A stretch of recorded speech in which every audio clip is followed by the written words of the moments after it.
wind cut sharp through the canyon, carrying with it the dry rasp of dust and grit. She stood there, wrists bound so tightly the rope bit through her skin, leaving raw grooves that ached with every shiver. The men who had tied her up had ridden off hours ago, laughing as if her suffering were nothing more than sport. They hadn't bothered to cover her head, nor give her shade. The desert sun had burned her face raw by day, and now the night's cold was creeping in, each gust making her bones rattle beneath the thin dress they'd left her in.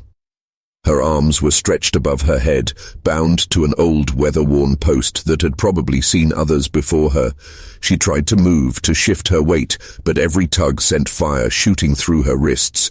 Her knees threatened to buckle, but she fought it, knowing if she slumped too far, the rope would choke her breath away. She whispered to herself, prayers, pleas, fragments of words that broke apart with each shallow gasp. No one was out here to hear her, no one but the coyotes that yipped in the distance, circling closer. Her vision swam, blurred at the edges. The stars above looked cold and merciless, glittering like eyes that didn't care if she lived or died. She thought of her family, gone now. She thought of her baby sister, the one she had promised to keep safe. That promise had been broken the moment those men dragged her away. Her lips cracked as she murmured, please. Though she didn't know who she was asking. God? A stranger? Maybe no one at all. That was when she heard it. Hoofbeats. Slow at first, then steady, echoing through the canyon like a drumbeat against the silence. Her heart jolted. The men had returned, or worse, more of them. She tensed, trying to stand straighter, fighting the dizziness clouding her mind. Her wrists bled fresh at the strain. A lone figure rode out of the shadowed trail. A cowboy. Broad-shouldered and silent, his hat low against the moonlight. He reined in his horse when he saw her, and for a long moment he just stared. She couldn't make out his expression, couldn't tell if he was here to help, or to finish what the others had started. Her voice cracked as she tried to speak. Don't touch me." The words trembled out of her like the last strength she had. The cowboy swung down from his horse, boots crunching against the dry earth. He came closer, slowly, each step deliberate, until the glow of the moon lit his face. He looked worn, rugged, as if the land had shaped him hard, but his eyes weren't cruel. They were sharp, searching. He stopped a few feet away. He didn't reach for her, didn't rush. He only tilted his head slightly, like he was listening, not to her words, but to her silence, her fear, her pain. Then, in a low, gravel-edged voice, he spoke for the first time. "Who did this to you?" Her breath broke into sobs, and though the rope still cut into her wrists, she felt, just for a moment, that she wasn't alone anymore. The silence that followed his question pressed against her ears like a weight.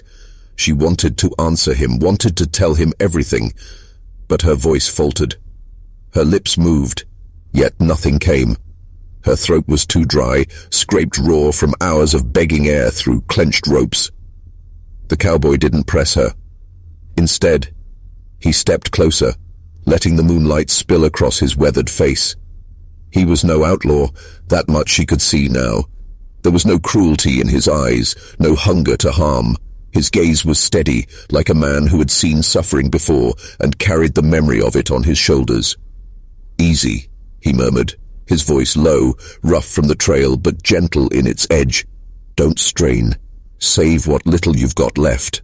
Her body swayed, weakened legs trembling as though they might give at any moment. Her wrist throbbed, and she whimpered when the rope shifted against torn skin. The cowboy's jaw clenched. He looked up at the knots, thick and cruel, cinched hard against the wood. "Damn them," he muttered, under his breath. She flinched at the sharpness of his tone, mistaking it for anger at her. He caught it, the way her body tensed at the sound, and quickly softened.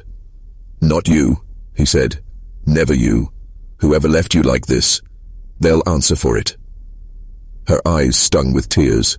For so long she had been nothing but prey to cruel hands and laughter that carved her down to bones and fear. To hear someone speak of her pain, not as weakness, but as wrong, was almost more than she could bear.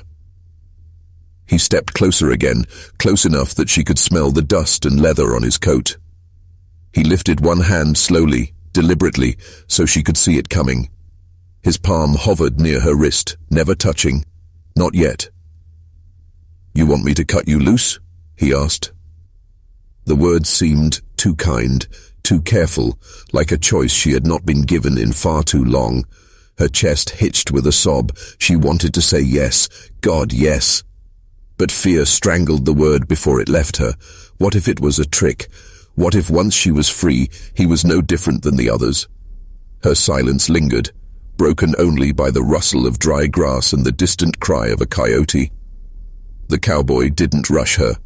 He simply nodded, as though he understood every doubt that gripped her mind. Then he shifted his weight, pulling a knife from his belt. The blade caught the moonlight, silver and sharp. Her eyes widened. "Hold still," he said softly. "This ain't for you. It's for the rope." His voice anchored her, trembling. She tried to steady herself as he lifted the blade. Slowly, carefully, he slid it between her bruised wrists and the coarse fibers that bound them. With one sure movement, he cut deep into the knot. The rope snapped. Her arms fell forward suddenly, dead weight from exhaustion. She cried out at the pain that tore through her shoulders as blood rushed back into starved limbs. Her knees buckled, and she would have collapsed into the dirt if he hadn't stepped forward, catching her. "Easy now." His arms steadied her, firm but not crushing. He held her as though she were breakable glass, as though even the wind might harm her further. Her cheek pressed against his chest for the briefest second, and she felt the steady beat of his heart beneath rough fabric. Not fast, not eager, just steady, grounding. When she found enough breath, her words came broken, ragged. Why help me?" He didn't answer right away. Instead, he crouched slightly, lowering her down until she sat on the cold ground, her freed hands limp in her lap. He pulled a canteen from his saddlebag and unscrewed the cap. "Here," he said, pressing it gently to her cracked lips. "Small sips. Don't drown yourself." The water hit her tongue like salvation, cool and alive. She swallowed greedily, then coughed, choking on her own desperation. He pulled it back quickly, shaking his head. "Easy," he repeated, softer this time. "There's more where that came from. Ain't no rush." Her breathing steadied, though tears still streamed down her face. No one had spoken to her like this. Not in months. Not since before. Before everything had been taken. The cowboy crouched in front of her, one knee pressed into the dirt. His eyes met hers, steady and unflinching. "You asked why," he said at last. His voice was low, almost a growl. "Because I've seen too many left behind. Too many who begged for help and never got it. I ain't letting that happen again, not to you." Her throat ached with emotion she couldn't name. Who are you?" she whispered. He tipped his hat back slightly, the lines of his face etched deep with weariness, but not unkindness. "Just a man riding through," he said. "But tonight, I reckon I'm the one meant to find you." The words lodged in her heart like a spark of warmth against the cold terror that had consumed her. For the first time since the ropes were tied, she dared to believe she might live. The wind shifted, colder now. Coyotes howled closer. The cowboy's hand went instinctively to the revolver at his side. His eyes flicked to the shadows beyond the canyon ridge. "They'll come back for you," he said. "Men like that don't leave without expecting to finish what they started." Her breath hitched. Fear clawed back into her chest. But the cowboy rose to his feet, his voice firm as stone. "They'll find you free. They'll find you guarded, and they'll wish they never laid a hand on you." The canyon air grew colder as night deepened, and the stars burned sharp above them. She sat hunched near the base of the tree where the rope had held her, her freed hands resting in her lap like broken birds. Her wrists were swollen, raw and torn, every movement sending knives of pain up her arms. The cowboy crouched nearby, his saddlebag open, pulling out strips of cloth. He worked with quiet, deliberate hands, not meeting her eyes at first, giving her space. Only when he was close enough to wrap her wrists did he speak.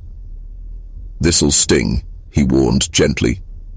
She tensed, instinct bracing for hurt, but when the cloth touched her skin, his touch was careful, almost reverent. He wound the makeshift bandages with slow precision, each pass steady, firm enough to protect, but never harsh enough to cause her flinch. Her eyes brimmed again. Why are you so kind?" she whispered. His jaw shifted, but he didn't look up. "Kindness don't cost nothing," he said. "But cruelty—" His voice hardened, the fire in it sudden. "Cruelty always leaves a debt." She studied his face, the lines carved deep from sun and wind. He looked like a man who had known both loss and burden, the kind that left marks no cloth could bind. When her wrists were tended, he rose, gathering dry brush with efficient movements. Sparks soon cracked from his flint, and within minutes a small fire glowed between them. The light painted her face gold, softening the shadows of fear etched deep in her cheeks. She leaned toward it, shivering despite the warmth. The cowboy sat across from her, silent for a time, letting the fire's crackle fill the space. Then he reached into his pack and drew out a small parcel wrapped in cloth. He unwrapped it to reveal bread and dried meat. "Eat," he said, simply extending it toward her. She stared at it as though it were treasure. Her stomach growled, betraying her hunger, but still she hesitated. Food had been given as mockery before, thrown just out of reach, dangled and snatched away. He noticed her doubt. Instead of pressing it into her hands, he tore a piece for himself, chewing slowly. Then he set the rest between them, just within her reach. "No tricks," he murmured. "You take what you need. Nothing more, nothing less." Her hand shook as she reached for the bread.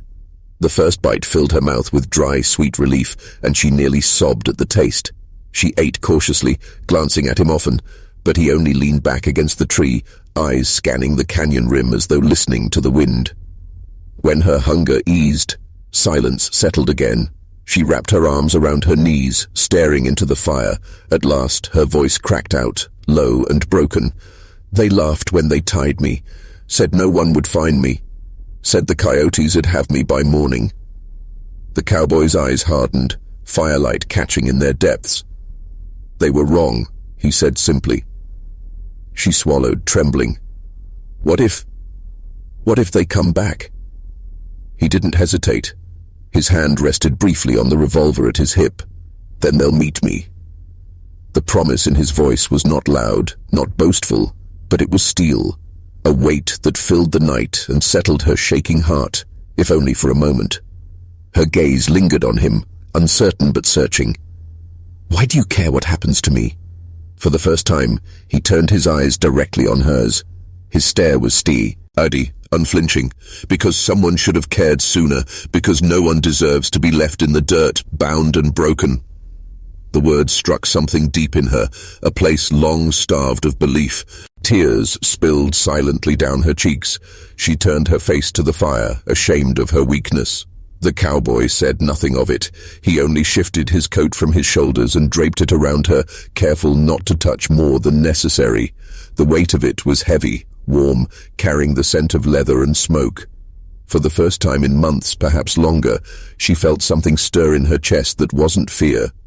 It was safety. But safety, she realized, was fragile. Out beyond the fire's circle, the night pressed close, restless. The coyotes' cries were nearer now, carried by the wind. She leaned toward the fire, toward the warmth of the coat around her shoulders, as though both alone might hold the darkness back. The cowboy shifted, tilting his hat lower as he stared into the night. "Best get what rest you can," he said quietly. "This ain't over come morning." Her heart raced at his words, but his voice, steady, unshaken, anchored her. She curled into the coat, the fire's crackle lulling her heavy eyelids. As sleep stole her at last, one thought stayed with her, soft and steady as the beat she had felt against his chest. He untied the rope. Maybe, just maybe, he could untie the rest of the knots inside her too. The fire burned low, its glow little more than a pulse against the canyon stone. She had drifted into shallow sleep beneath his coat, though her breaths came fitful, her body still curled as if expecting ropes at any moment. The cowboy hadn't closed his eyes. His hand rested on the butt of his revolver, his gaze fixed on the shadows that breathed along the canyon rim. He had known men like the ones who tied her, men who laughed at cruelty, who treated it as sport. They never left things unfinished. Sometime past midnight, the sound came. Faint at first, like stones shifting under careful boots. His head lifted, muscles taut. He didn't move right away. Dee didn't want to startle her awake. Another step, then another, the sound of more than one man. The cowboy rose slow, his coat slipping from her shoulders. She stirred, murmuring faintly, then blinked awake to find him standing over her, finger to his lips. Her heart lurched at the look in his eyes, sharp, hard as iron. "Stay low," he whispered. Her body tensed, fear crackling through her veins as the footsteps grew clearer. She hugged her knees, eyes darting to the dark. A voice cut through the night, low, cruel. Well, thought she might have frozen quiet by now. Her blood ran cold. She knew that voice. One of the men who had tied her. The memory of his laughter, the way he'd cinched the rope until her wrists bled, sent her shaking so hard she couldn't breathe. Another voice joined, mocking. "Look there, fire's still burning. Someone's keeping our prize alive." The cowboy stepped into the firelight at last, his revolver drawn, his stance calm and rooted like stone. His shadow loomed across the ground, cast long and hard by the flames. "She ain't yours to claim," he said, voice flat, carrying in the night. The men laughed, two of them stepping into the circle of firelight. Their grins were rotten, teeth glinting. One carried a knife, the other a rifle slung low. "And who are you to say so?" the first sneered. "Some drifter? Think you can play hero?" The cowboy's jaw shifted once, but his eyes never left theirs. "A man who don't stomach cowards tying up a woman and leaving her for the coyotes." Their laughter faltered. A beat of silence hung heavy, broken only by the crackle of the fire. The one with the knife spat into the dirt. "You'll wish you'd walked on, stranger. This ain't your fight." The cowboy's revolver didn't waver. "You're wrong. It is now." The girl, trembling, pressed herself against the tree, her breath ragged. She wanted to scream, to tell him not to fight, to tell him to run, but her voice caught in her throat. She could only watch, horror-struck, as the men shifted, circling. The standoff stretched, every heartbeat louder than the last. Finally, the man with the rifle lifted it, slow and deliberate. "Last chance, cowboy." The fire snapped loud in the silence. A coal popped, sending sparks into the air. And then, bang! The cowboy's gun barked first. The knife man stumbled, his shoulder jerking back, a howl tearing from his throat. The second man raised his rifle, but the cowboy's shot split the night again before he could aim. The girl flinched, hands clamped over her ears, heart hammering like a drum. Smoke curled in the firelight, acrid and sharp. The second man fell to his knees, clutching his side, his rifle clattering against the stones. The cowboy stepped forward, revolver still steady, his hat shadowing his eyes. "You take one more step toward her," he said coldly, "and you'll see what a grave looks like before the dirt's even shoveled." The wounded men staggered back, cursing, spitting blood and rage. Their threats trailed into the dark as they stumbled out of the fire's circle, their boots scattering gravel. When silence returned, it was heavy, ringing with gunpowder and fear. The girl's breath came in shudders. Tears streaked her face, though she hadn't even realized they'd fallen. The cowboy reloaded his revolver with slow precision, eyes still scanning the dark. Only when the night stilled once more did he crouch beside her. "They won't quit easy," he said softly, almost regretfully. "But they'll think twice before walking into my gun again." She trembled, her voice a whisper. "You could have left me. You should have walked on." His gaze met hers, steady, unyielding. And let them win? He shook his head once. No. I've seen too much of that already. Her throat tightened, words caught between gratitude and fear. She looked at him through blurred vision, the firelight haloing his face. Somewhere deep inside her, a thought flickered. Fragile, dangerous, impossible. Ma, this stranger didn't just untie her hands. Maybe he was untying her fate. Part 4 turns the firelit trust into a violent confrontation, raising external stakes. Now the men know she survived, and they won't let it rest. The fire burned lower, a dull red glow swallowed by shadows. Smoke drifted into the canyon night, and the sharp scent of gunpowder still clung to the air. The cowboy slid his revolver back into its holster. His movements were deliberate, not rushed, as though every click of metal and leather was part of a ritual he'd done 100 times. But his jaw was tight. His eyes still searched the dark, every muscle wired for the sound of footsteps returning. She hadn't moved from the place where she sat, her knees hugged to her chest. Her body trembled, not from the cold, but from the echoes of those voices, the same voices that had left her bound like an animal. At last he crouched beside her. "They'll keep coming," he said quietly, almost like an apology. "Men like that don't give up, which means we can't stay here." Her voice cracked, thin as paper. "You should go. They'll kill you because of me." He shook his head once. "You think I leave folks tied to trees and walk away after? I'd rather fight the whole desert barehanded." His tone wasn't sharp. It was plain, steady, the way a man speaks when there's no room for argument. For the first time, her eyes lifted to his. The firelight caught the tears clinging to her lashes. The fear hollowed deep into her face. She wanted to believe him, and yet... "You don't even know," she whispered. "You don't know why they did it." He said nothing, waiting. Her fingers, raw and bruised from rope, dug into her skirt as if she needed something to hold on to. When she spoke, the words came out halting, like each one cut her throat on the way up. "They said I took from them. Food, water, firewood. I didn't. I swear. I didn't." Her voice shook, desperate, as though even now she needed someone to believe her. "They left me with nothing," she continued. "Winter took my family, every last one of them. I'd been alone for weeks. I tried to trade, but no one would listen. When the storm came, I went to their camp, just to warm my hands, just to live another night." Her voice broke. She bowed her head, ashamed of the confession, even though no crime had been in it. "They called me a thief, said I wasn't worth the food in my belly, and so they tied me." Her body shook, the memory like a brand pressed into her skin. "They laughed while they did it, said the coyotes would settle whether I deserved to eat." The cowboy's jaw hardened. His hand clenched into a fist against his knee. He didn't speak right away, didn't offer false comfort or quick pity. He simply let her words hang in the night air, heavy and cruel. Finally, he said, voice low and even, "You deserved fire and food and water. You deserved to live." Her breath caught. No one had said that before, not since she'd been left alone in the cold. He stood and held out his hand. "Come on, we'll move before first light. Safer that way."